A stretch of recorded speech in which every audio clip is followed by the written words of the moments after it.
Greetings, greetings, and welcome to Storytime with Dr. Helen Tinsley. I hope all is well. I hope this finds everybody in a great state of mind. It's a beautiful day. It's hot.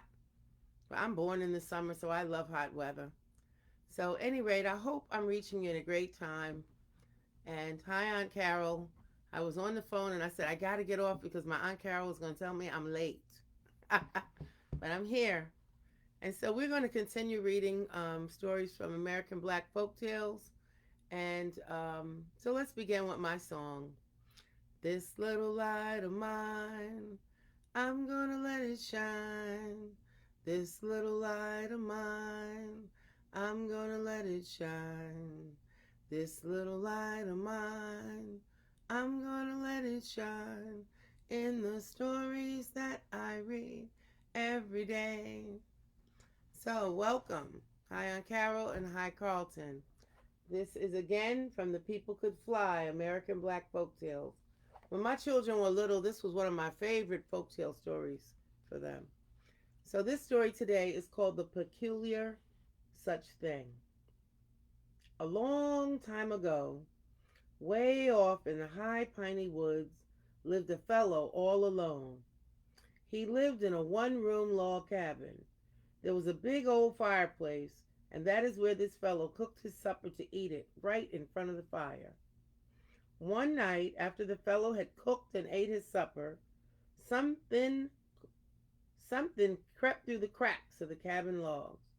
That something was the most peculiar such thing the fellow ever saw, and it had a great big long tail.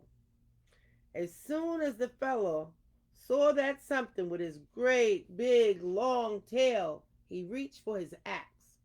With a swooping strike with it, he cut the something's tail clean off. The peculiar thing, the peculiar such thing crept away, though, the cracks between the logs, and was gone.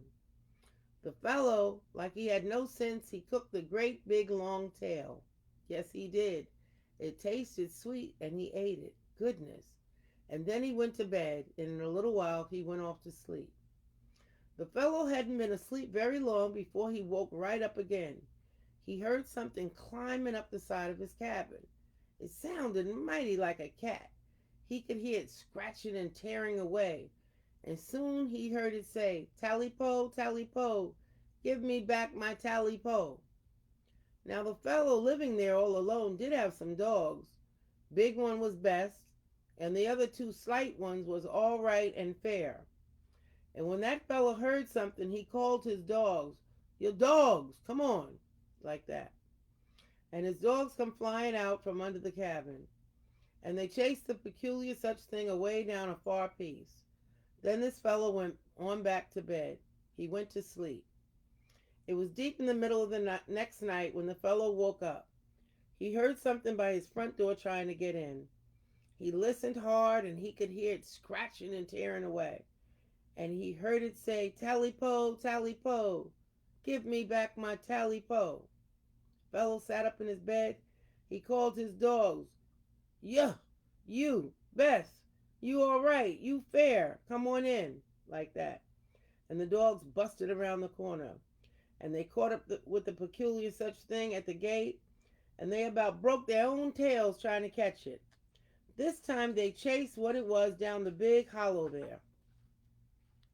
And the fellow, well, he went back to bed and went to sleep.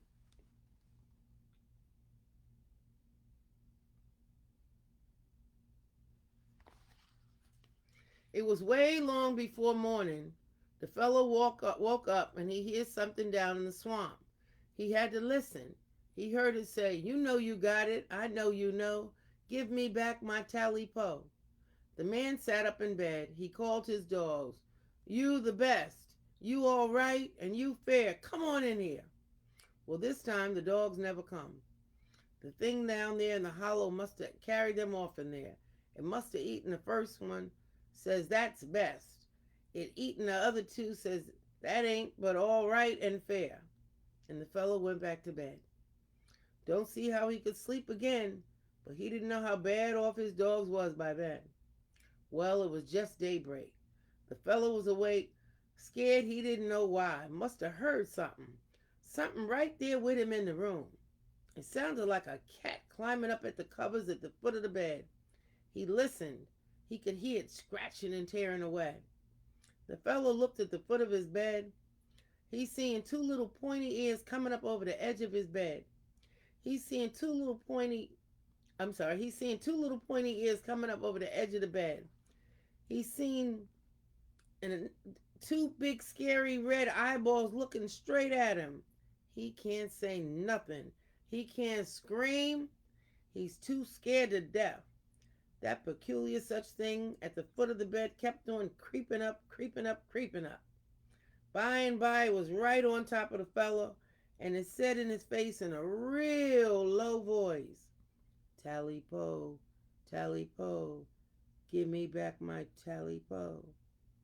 The man loses his voice, loses his power of speech, but finally he can say it. Says, "I hasn't got it.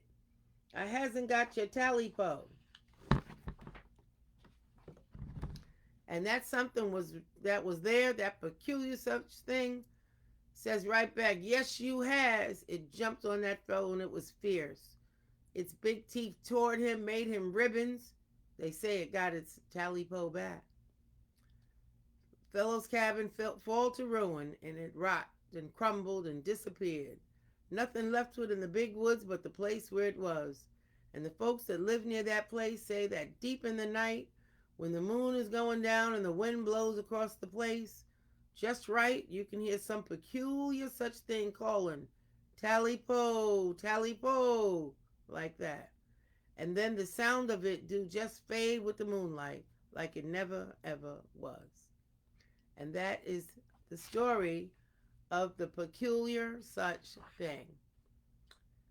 Now, a tale told in moderate dialect, the peculiar such thing, is considered by some to be a fairy tale that can be traced to English fairy tales. The tale teller had fun with ghosts and didn't take them too seriously. However, this Black American version has a fright or horror tactic to it that gives more the feeling of a ghost tale, with the thing returning for its missing part. The repetition of "Tally-po, Tally-po, give me back my Tally-po" depends on the teller's voice for its frightening effect. So I could have said, "Tally-po, Tally-po, give me back my Tally-po." Or you could say, "Tally-po, Tally-po, give me back my Tally-po." It's all in the matter of your voice. Any rate, that is our story for today from The People Could Fly. I hope you enjoyed it. I hope you enjoy your afternoon.